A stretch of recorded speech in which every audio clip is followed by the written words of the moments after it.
Mister? How do you operate this Twitter thing or this Instagram thing or whatever the heck? You're supposed to know all this stuff. Anyway, welcome back to the show. Let's go inside the Droid's house as we talk about the NHL Draft. And Droid, where do you want to begin? Let's begin with just giving a good old review of the first round. All right. As you know, the San Jose Sharks did have the first pick, and they selected Boston University's. You know, Shane Lake's going to be happy about that. Somebody from Boston that's actually good. Matt Celebrini. Now, let me tell you, I watched a lot more college hockey this year than I did last year. Mm-hmm. I was a Quinnipiac fan last year. I'm a Quinnipiac fan this year because I had no other choice but to pick the underdogs because I don't want to pick the best team. I don't want to pick like Michigan or Minnesota because I don't want to seem like a bandwagon. I picked the underdogs also. Go on. Macklin Celebrini. He's no Bedard. I'll say that. He's no Bedard. He's no Jack Hughes. Mm-hmm. But he is still a solid first overall pick. I compare him to the likes of Vladimir Tarasenko. Okay. I can dig that. And the thing is, Celebrini, he has a lot of holes. Just like any other rookie, there's a lot of things you can fix about him. Right. But at the end of the day, he's just a kid. So I think Macklin Celebrini is going to make a massive difference in San Jose. But I think San Jose needs to stop calling themselves San Jose. Uh-oh. They are close because here's the thing. San Jose is literally just a part of San Francisco. Just True. like how Anaheim is just a part of Los Angeles. True. So my advice to the Sharks, if you want to make Celebrini feel more at home, call yourself the San Francisco Sharks, just like you should have been when you first moved there. I agree with that because the first place they played in was the Cow Palace in San Francisco. Yes, sir. They played in the Cow Palace. They could easily strike a deal with Chase Center, which is also in the heart of San Francisco. Right? They could easily strike a deal with Chase Center. Let's move on. Who else do you give a great grade to? In terms of their draft or their first round picks? Both. I think in terms of the draft, Chicago had the best draft. Okay. Mainly because they did kind of have more picks than everybody else. Yeah. I think we were talking pre-show. I think they had 3 in the first round. They had 3 first-round picks. And they didn't waste any of them. Load up elite prospects because my internet is slow. I love that. Don't y'all just love that? I didn't have internet this morning at all. I had to take care of that issue, which I did. But the Hawks did not miss on any of their picks, even though these experts are saying they could have drafted better or done better, drafted better players to surround Bedard with. I think they got the players they exactly need to rebuild that franchise. So with the second overall pick, the Chicago Blackhawks selected Artyom Levshunov, defenseman from Belarus. The guy said they should pick almost a month ago, and they then ended up picking him. Mm-hmm. Next, they selected Sacha Boisvert at the 18th spot. Mm-hmm. And at the 27th spot, they selected Marek Vanacker. Now, I'm noticing something already. And that is? We all know that goalies don't really go in the first round often. You got to be a really good goalie to go in the first round. Mm-hmm. Spencer Knight was one of them. I think Martin Brodeur went in round 1 as well. Yeah. But the thing is, Chicago needs a goalie. Bad. They may have this defensive core, but your defense doesn't really matter when your goalie can't win. It doesn't matter when your goalie is a sieve. It doesn't matter if your goalie is a sieve. And, of course, I believe they didn't have a round 4 pick. Chicago. No. I think they didn't even have a round 5, but they did have a round 6, which they used on Ty Henry, a defenseman. And then in round 7, they didn't have a pick either. They only picked in a few rounds. I don't give it a great rating, but it's not terrible. I would give it like a B, mainly because they did not draft what they needed. Which was a goalie. They did not draft a goalie. You see teams like the Edmonton Oilers, the Columbus Blue Jackets, the Los Angeles Kings, the New Jersey Devils, the Colorado Avalanche selecting Nabokov's son. If y'all remember Sharks legend Nabokov. I do. Outstanding player. By the way, you were talking about goalies drafted in the first round. I got about 5 names in front of me that are all legends of the game that were first-round goalies. And they are? Well, you guys hit a couple of them. Marty Brodeur. Roberto Luongo. The Flower himself, Marc-Andre Fleury. Legendary. Marc-Andre Fleury. Jiggy himself, John Sebastian Jaguar.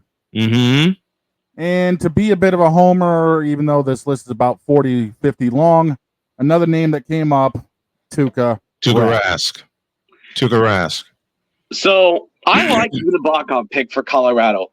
I know that a lot of son of legends aren't really looking to be great, as we know in the past that's been the case. Yeah. Until you got the Tkachuk brothers. Legend Keith Tkachuk made the new stars of the league, Brady and Matthew Tkachuk. And speaking of Keith Tkachuk, he did play in Arizona, who are now Utah, who had a really good draft. I think out of every other team, they had the best draft. Okay.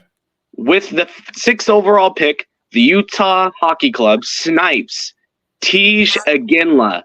Yeah. Another Jerome Aginla's son. And Jerome Aginla was present at the Sphere to congratulate his son. Can't blame him. That was a huge snipe. Yeah, it was. Then the Utah Hockey Club would select with their next pick in the first round, because they had 2, Cole Bodine from Barrie in the OHL. Okay. Let me just let me tell you this player type. He is a 2-way, heavy-hitting energy center. I like it already. 6'2", 209 at 18 years old. Yow. Man, he finished his last season with his previous season with Barrie with a career high 62 points in the junior league. Oh, damn. He had 28 goals, 34 assists, and was the assistant captain of the Barrie Colts. Okay. Last season. He even made it on the OHL prospects team. This is a really good forward pickup. You put him on the second line, behind the first line with like Clayton Keller. This is a really solid pick. And then they selected Owen Allard. I don't know much about Allard, but let's see what Elite Prospects has to say. I have a couple friends at Elite Prospects that sent me a couple things. He played for the Sioux Greyhounds of the OHL, and he is a possible future Selke candidate. Nice. As he is a defensive center. The only problem, he's getting drafted a bit late. He's at 20 years old. Okay. Yeah. Last season, he had 44 points with the Sioux Greyhounds. Did play in the World Juniors. Got about 3 points, 2 goals, 1 assist. Played 3 years in the OHL, heading into his 4th. And had a collective of about, give or take, 66, 72 points in his OHL career. It's not terrible. No, he sounds like he's going to be more of a swing than anything else, to be honest. I'm thinking he's going to play like a Barkov role in Utah. All right. Yeah, he could probably be like third line more than likely. You could see him there. And then Utah finally picks a defenseman after a bit. I was wondering when they were going to pick a defenseman. And this country is recently cranking out a lot of prospects, and it's the country of Czechia, or the Czech Republic. Okay. 20-year-old Alice Sech. He's a defenseman. Elite Prospects has nothing on him, but he does have a World Juniors silver and bronze medal. Nice. He's not a high scoring forward as I can see from his stats, but he does seem to play full seasons, and that's something we like. We like a defenseman who's able to play a full season without getting hurt. Zdeno Chara, anybody? Yeah. Big old Ziggy. And by the way, speaking of Zdeno Chara, Nikita Zadorov is now a Bruin, and he said, in every other team, everyone called me Big Z. Nobody called me that now. Nope, because that was reserved for that 6'8" monster. For Zdeno Chara. Yeah. And then they would select with their, I believe that's his 6th round pick. They would select Ludvig Lafton from Norway. He played for Farstad BK J20, and he's a defenseman, pretty solid. He's gone plus in the playoffs in every playoffs in his career. So that means he's not going to be giving up much goals for you in the playoffs. Okay. And that's why I'm going to say, combined with their free agency picks, which we will talk about after, we go with a little rant session with Arrow. Uh-oh. We all know how that's going to go. Oh boy. But that was their final pick, and I'm going to be honest, 2 defensemen, couple forwards, a few forwards, that's a solid draft. And of course, the final team I really want to touch on is? Actually, I got 2 teams. Mm-hmm. The New Jersey Devils for Ryan McCauley and my Florida Panthers. Agreed. There. We all know my Bruins drafted horribly. I guess we don't need to discuss. No, they did not. They actually drafted pretty solid. Do tell. In the first round, the Panthers had no pick, but the Devils did have a pick. They selected Russian Anton Silayev. He is a 18-year-old born in April. He is a physical, speedy defenseman. In multiple draft rankings, he was not rated outside of the top 20. Really? In defensemen. Intriguing. In the playoffs with Chaika Nizhny Novgorod in the MHL, he played 10 games, had 22 penalty minutes, and a plus-minus of +1. Tells me that boy's a hard hitter. Something tells me that he do not care. He be enforcer. That's his role. He enforcer. See, that's what I would be if I ever played hockey. I'd either be a goaltender or I'd be an enforcer, because anybody that's not my teammate that has the puck, I'm gonna go hit him. Yeah, I'd be the Zdeno Chara. Quite honestly, I'd be the big dude out back. Like, and McCauley is correct. The Devils did need a physical defenseman for trading ball. Yep. A very physical defenseman. Yeah, and it sounds like they got him. And they definitely did. In the second round, the New Jersey Devils with the Jesus Christ, Elite Prospects. I love when you load as soon as I'm reading something. With the 49th pick of the draft, the New Jersey Devils select Mikhail Yegorov, a goalie from the Omaha Lancers in the USHL. Omaha. That's an intriguing move. He's 18 years old. Here's the rundown from Elite Prospects Draft Guide. As a bigger goaltender, Yegorov's approach is a simple one. He keeps his roots around the crease short and his feet quickly to give himself the best chance possible to track the puck. He seals the ice well when he drops into the butterfly and makes a lot of saves on quick developing opportunities by simply filling space with his giant frame. By the way, he is 6'5", 187. Skinny dude. Well, yeah, a little. Gotta hit the weight room, but pretty solid. Yeah, I mean, if he gets up to 205, 210 on a 6'5" frame, whoo. I think this is a really bad pick. I think being 6'5" myself, I think 220 would be his max. I'm thinking 220 would be his max. My doc, last time I had a physical, my doc said usually 220 on a 6'4" frame is good. So yeah, it's right around there, 220, 225. I'm gonna be honest. This is not a great pick. Really?